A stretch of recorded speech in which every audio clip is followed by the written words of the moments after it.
Coming up on BCN today, a Lethbridge security guard was sent to hospital after being attacked at the Supervised consumption site. There is a potential 35th case of a new coronavirus in Canada, and a BC woman with coronavirus is in critical condition. And U.S. President Donald Trump is a polarizing figure, but a shop selling Trump-themed merchandise in Philadelphia is cashing in. Your Canada. Your Southern Alberta. Your stories. From our studios in the heart of Lethbridge, it's BCN Today with Jeanette Roche. Hello, thanks for joining us. I'm Paul Arthur, sitting in for Jeanette today. A 29-year-old man has been charged in connection with the assault of a security guard at the Lethbridge Supervised consumption site. Police responded to a call just after 6 a.m. Tuesday of a man who shot the contents of a syringe, including blood and other fluids, into the security guard's face. Shortly before, the security guard asked why the man was shooting up in the waiting area instead of the consumption area of this SCS. The 22-year-old security guard was taken to Chinook Hospital, treated and released. Police arrested 29-year-old Wade Allen Nicholas Crosschild, who faces various charges. Police say being shot in the face with a syringe is quite rare, but it does happen. As first responders, whether it's police, fire, EMS, we do get exposed to those types of things at times. In this case, these are fortunately quite rare as far as purposely exposing somebody. Like in this case, it was shot with a syringe. So again, thankfully that doesn't happen all the time, but as far as the exposure to bodily fluids and things like that, yeah, it does happen oftentimes. Crosschild is scheduled to appear in court on assault charges May 26th. Yesterday, the Alberta government sent in a team of financial auditors to investigate alleged potential spending irregularities at the Lethbridge Supervised consumption site. Alberta Associate Minister of Mental Health and Addictions Jason Lewan says they are acting on an anonymous tip, but he would not comment further. Arch's staff say they are fully cooperating with the investigation. A Lethbridge man who is accused of sexually assaulting a woman last month is facing more charges. 33-year-old Sohail Bindra is facing additional charges in relation to 5 other women. Bindra was originally facing a single charge of housebreaking and committing sexual assault and 2 counts of sexual assault in relation to 1 woman. He now faces more charges of sexual assault, administering a noxious substance, drug possession, and choking. In total, Bindra will now face 14 new charges and will return to court on Friday. If you live in Lethbridge, you will notice work has begun to demolish the old YMCA building on Stafford Drive South. We asked a city official what comes next. This property is part of the Civic Precinct Master Plan. There's a larger plan for the area, and there's no definite future plans for it, but there is consideration of what the entire block is going to be developed as. But for the interim, we will be removing the building completely, all underground elements as well as above ground elements, and we will be maintaining the parking lot for now. So there will be additional parking that will be available to downtown City Core. And the building, where the building sits, will be just turned into parkland with irrigated grass. According to a feasibility study, the 37,000 square foot building is aging and it would be too expensive to complete all the renovations necessary, which is why it is coming down. Now that residential curbside recycling has been rolled out across the city, there will be a shift toward mandatory recycling for businesses and organizations later this year. Businesses right now in Lethbridge represent around 2/3 of the garbage that's generated in Lethbridge and goes to the landfill. And looking at the materials that we're going to cover with this, that's cardboard, paper, and wood. Those materials represent, on average, probably around 20% of the waste that's generated by the businesses. In some cases, some businesses have tremendous amounts of wood, others don't have any pallets, like a accounting office or something like that.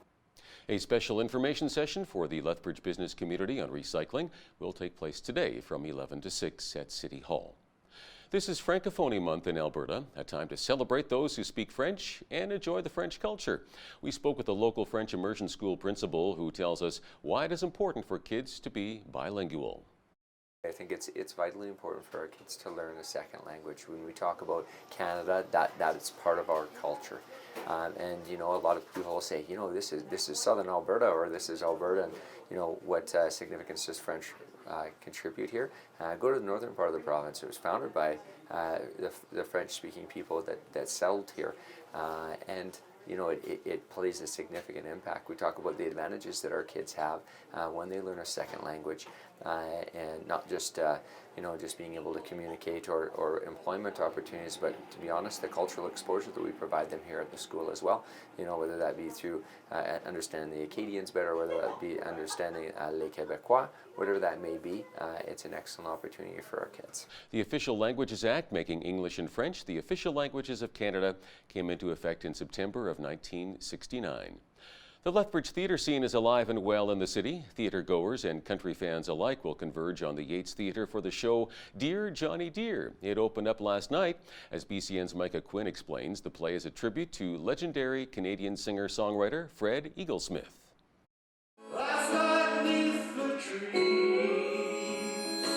The lights are on, and the performers are ready to play their hearts out for the musical Dear Johnny Dear. Dear Johnny Dear is a story of a farmer and his wife. Our poor dear Johnny Dear is in danger of losing his farm and his wife. Times are tough. And this story, we've set it in southern Alberta, so we're hoping that it will resonate with a lot of the farming community here. The story touches home with farmers who may feel that they are dealing with tough situations. Johnny Dear, the character I play, he's inherited this farm. He's trying to hold on to it, and he's trying to, in a way, he's trying to do that, thinking he needs to do that all himself, which I think is not an uncommon experience for some men out there. The music for the play comes from country singer-songwriter Fred Eaglesmith. Fred's songs tell stories, and so Ken decided to craft a narrative around these songs and see what songs all kind of string together to make one overarching narrative. Zaborski knows that Dear Johnny Dear impacts people in a different way. The people who come out and see it are just touched and feel that they're watching a bit of themselves on stage. There are over 12 songs written by country singer-songwriter Fred Eaglesmith for the play. Dear Johnny Dear runs at the Yates Theatre from March 4th to 14th. For Bridge City News, I'm Micah Quinn. A Lethbridge woman was in Los Angeles last month for a taping of an episode of Jeopardy. After a tryout, Sharon Lawson was called on January 27th and says she was ecstatic when she heard that she was going to appear on the show after years of trying. It's been the #1 item on my bucket list for probably 30 years. I can't remember ever not watching Jeopardy. Ever since it came back on the air in the 80s and with Alex as the host with his mustache. And for the last several years, I've been trying to get on the show, taking the online test, and finally the stars aligned and everything came through. I was a little starstruck, not gonna lie, but we talked about being Canadian, which is kind of cool, and he was very personable and very engaging, and he looks great. I know that he just announced that today is the first anniversary of his cancer diagnosis, and I thought he looked really good and seemed quite strong, so that's a good thing. I know everybody's really pulling for him that way, so it was just overall a really cool experience. The episode of Jeopardy featuring Lawson is set to air on April 22nd. 36 Lethbridge and Medicine Hat emergency room physicians have joined together to sign a letter written to the Alberta government voicing their concerns that recent changes to the healthcare system could swamp emergency rooms and negatively impact patient care in the AHS South Zone. Spokesperson Dr. Sean Wild says he knows of physicians who are thinking about leaving, and there are also rumblings that some physicians who are planning to come here are now more uncertain about doing so. There is a potential 35th case of the new coronavirus in Canada. Health officials in Quebec say the person had returned to the province from a trip, but haven't said what country or countries they were in. As they wait for the preliminary test to be confirmed by the National Microbiology Lab in Winnipeg, a woman who had been in Hong Kong and India remains in critical condition in a Vancouver hospital. So I do want to announce that today we have a new case of COVID-19. So this will be a total of 13 cases that we've had here in British Columbia. This is an individual who is in her 80s and resides in the Vancouver Coastal Health Region and recently returned from travel to India and Hong Kong. Unfortunately, she's had quite a severe illness, and she is currently in critical condition in isolation in the ICU at Vancouver General Hospital. So the hospital, of course, has been preparing for this and has taken all precautions to ensure that everybody in the hospital, the healthcare workers, the visitors, the other patients, are safe and are being protected and providing her the care that she needs at this critical time. So the case is a presumptive positive based on testing that was done at VGH and will be confirmed at the BC CDC. So just to give a recap then, this is our 13th case. As you're aware from our previous discussions, 4 of our cases have now fully recovered, and the others are all in isolation at home and are in stable condition. We have no new contacts who have developed this in the many contacts that we're following, or the small number of contacts that we're following from all of these cases. This morning, Global Affairs Canada posted a warning against all travel to Iran over concerns about the novel coronavirus. The coronavirus has now claimed more than 3,200 lives and infected more than 93,000 people around the world. Toronto journalist Brian Lilly says our federal government may be letting us down by not properly vetting those who are coming from countries that have been most affected by the virus.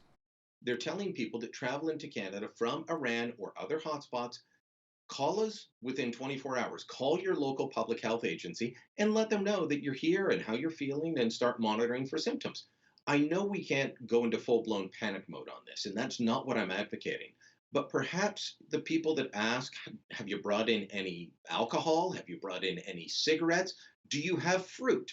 Maybe they could answer or add another couple of questions to ask people when they're coming in from specific countries.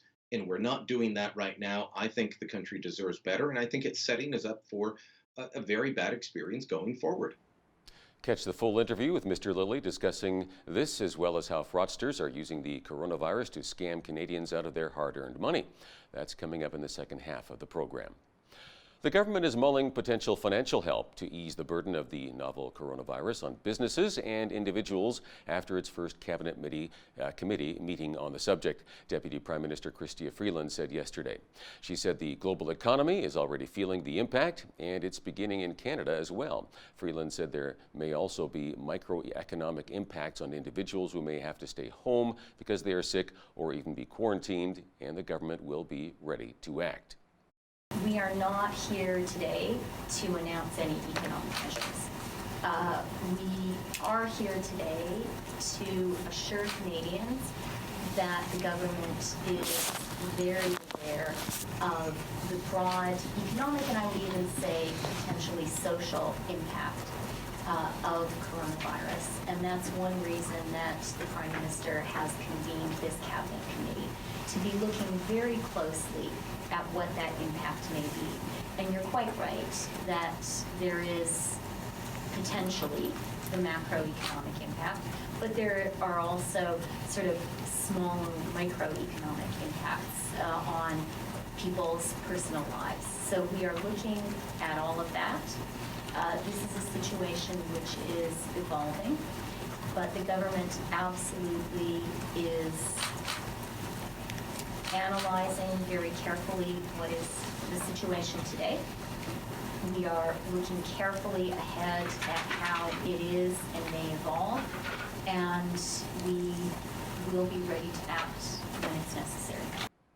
As serious as the coronavirus can be for anyone who has a severe case of it, risk expert David Ropek says we may be worrying too much. He believes emotion and other psychological factors determine how much people worry about catching the coronavirus.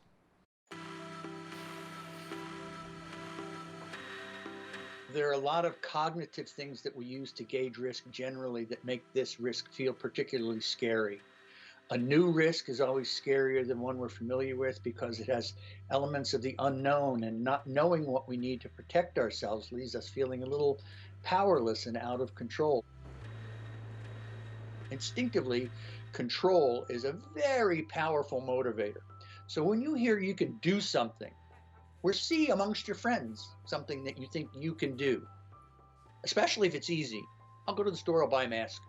I'll get in line at the Costco and buy some extra. Everybody seems to be buying water, so I'll buy water. We grab onto what people around us are doing that's easy as one of the things that we do instinctively to make ourselves feel safer by having more control.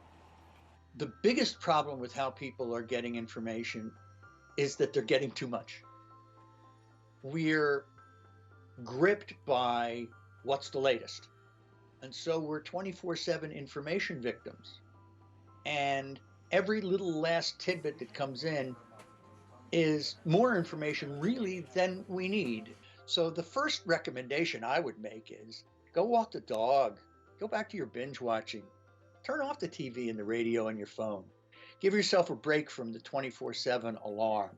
We have a responsibility to communicate to each other about the fear that we rightfully share in perspective to the risk, not overblow it, just as much as we have to wash our hands and not sneeze on our friends. We're all in this together.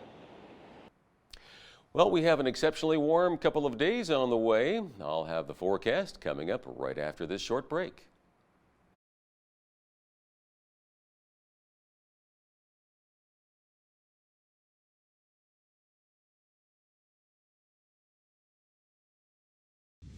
Taking a look at the 7-day forecast, mainly sunny with a south wind gusting from 30 to 50 today, and we should get up to a high of 14 degrees.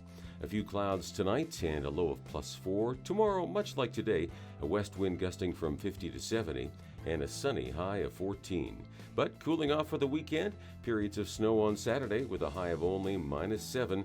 Sunday, a mix of sun and cloud and a high of -6. And for Monday, warming up again, sunshine and +3. Tuesday, partly cloudy and 10. Even warmer for Wednesday, 12 degrees with a mix of sun and cloud. Checking the almanac, the average high for this time of year is 4 degrees with an average low of -8.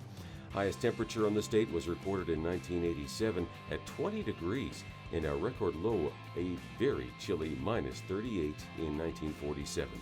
Sunrise was at 7:05 and sunset is at 6:20. Well, let's take a look at how today is shaping across the country now.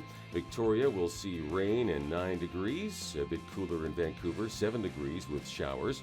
A mix of sun and cloud in Calgary and a high of 11.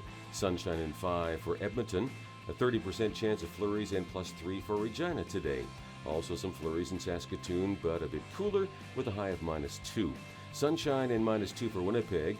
Toronto, Ottawa, and Montreal all dialed in the same forecast today. There's a mix of sun and cloud and 3 degrees.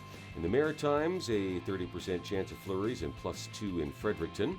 Much the same for Halifax today. And a bit cooler in Charlottetown, -1 with flurries. In St. John's, you can expect a 40% chance of flurries and +1 for today. Here's your Bridge City News Community Calendar. On Friday, March 6th, World Day of Prayer will be taking place at 2 p.m. at Southminster United Church and at 7 p.m. at the Coaldale Mennonite Church.